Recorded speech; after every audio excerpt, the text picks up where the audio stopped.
Saya Scotty, saya sudah tinggal di Papua sekitar 25 tahun dan saya ada hati besar untuk bangsa Papua dan untuk daerah ini. Saya sudah pernah buat video kerja kutukan atau rencana Tuhan. Saya baru datang, saya baru dari Wamena tadi malam, 1-2 hari di Wamena dan balik ke Bokendini, dan saya hati berat karena selama saya di Wamena saya lihat pemuda-pemudi, anak-anak asli Papua hampir semua hanya duduk santai, cerita, merokok, makan pinang, habiskan uang dan habiskan waktu secara non-produktif. Ada banyak yang gaya-gaya, balap-balap dengan motor, 3-4 orang di motor. Saya di bengkel selama 7 jam dan ada sopir-sopir orang asli yang masuk dan memang juga semua merokok, makan pinang, habiskan banyak uang dengan hal yang tidak ada tujuan baik, hanya merusak tubuhnya dan merusak dompetnya.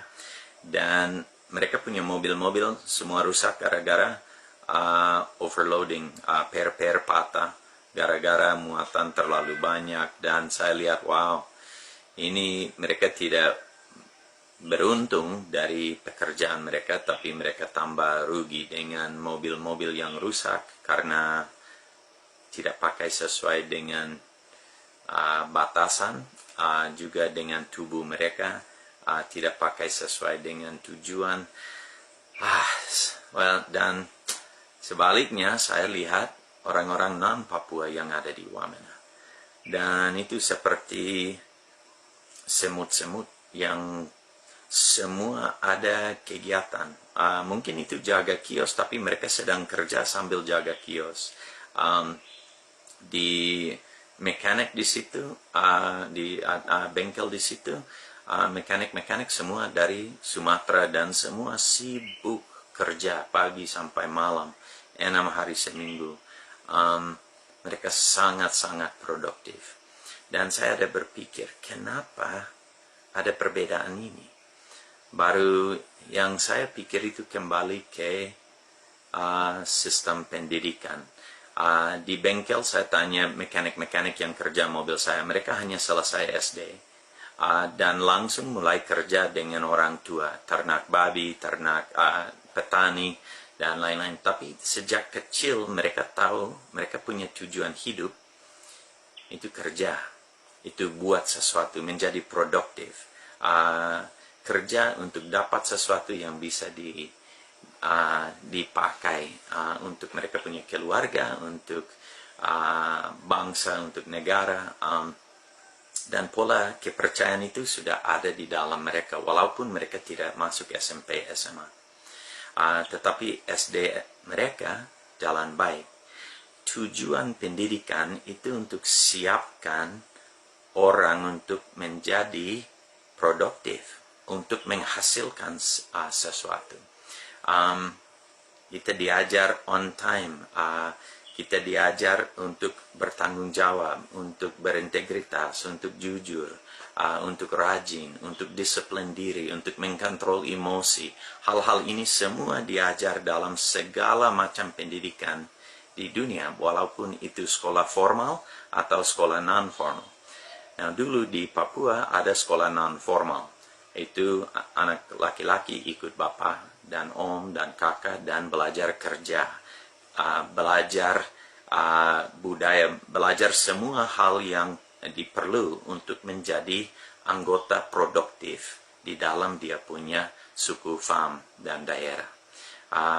Anak-anak perempuan ikut mama-mama dan tante dan kakak perempuan dan belajar untuk menjadi seorang produktif. Tetapi sejak Otsus sistem pendidikan di Papua sudah hancur dan tidak jalan. Baru anak-anak tidak ikut, mereka punya orang tua, keluarga lagi, tapi di sekolah juga, sekolah tidak ada kegiatan. Jadi anak-anak belajar apa? Mereka belajar malas, mereka belajar tidak usah bertanggung jawab, mereka belajar hanya main-main. Mereka ke sekolah tidak ada guru, jadi mereka ke kali, mandi-mandi, main dengan teman, dan main sepanjang hari. Baru kenapa kita bisa kaget pada waktu mereka menjadi pemuda sekarang, umur 15 sampai 30, dewasa muda, mereka juga tidak tahu kerja dan tidak mau kerja. Mereka hanya mau main dan mau cari jalan yang paling gampang. Karena sistem pendidikan non-formal tidak ada lagi di daerah-daerah kami. Baru sistem formal juga gagal total. So anak-anak bebas untuk ikut mereka punya mau. Apa yang ada sekarang lanjut, masa depan Papua akan seperti apa? Ada banyak migran yang datang dan mereka siap kerja dan usaha.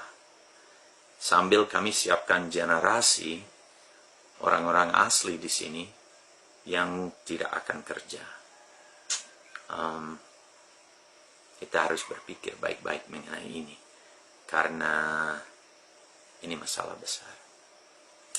So, bukan tujuan saya untuk menjelekkan, saya sebagai orang luar ada pendapat dari luar. So, saya harap kalau saya angkat cermin sedikit, pemimpin-pemimpin, masyarakat, dan pemuda-pemudi bisa mulai menilai diri, evaluasi, berpikir, cari solusi untuk masalah seperti ini.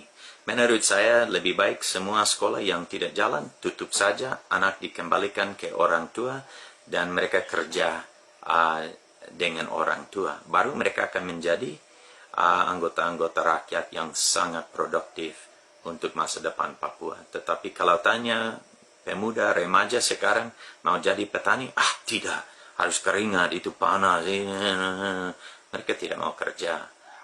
Tapi mereka belum siap untuk pekerjaan lain, karena belum tahu matematika, belum bisa dagang, belum bisa apa-apa, karena mereka tidak ada pendidikan untuk siapkan mereka untuk hal lain. Tapi kalau mereka ikut bapak dan mama, mereka bisa menjadi tukang sensor, jual kayu, mereka bisa menjadi petani, mereka bisa ternak, dan itu seorang sangat produktif. Ingat, pekerjaan pertama yang Tuhan ciptakan itu seorang petani.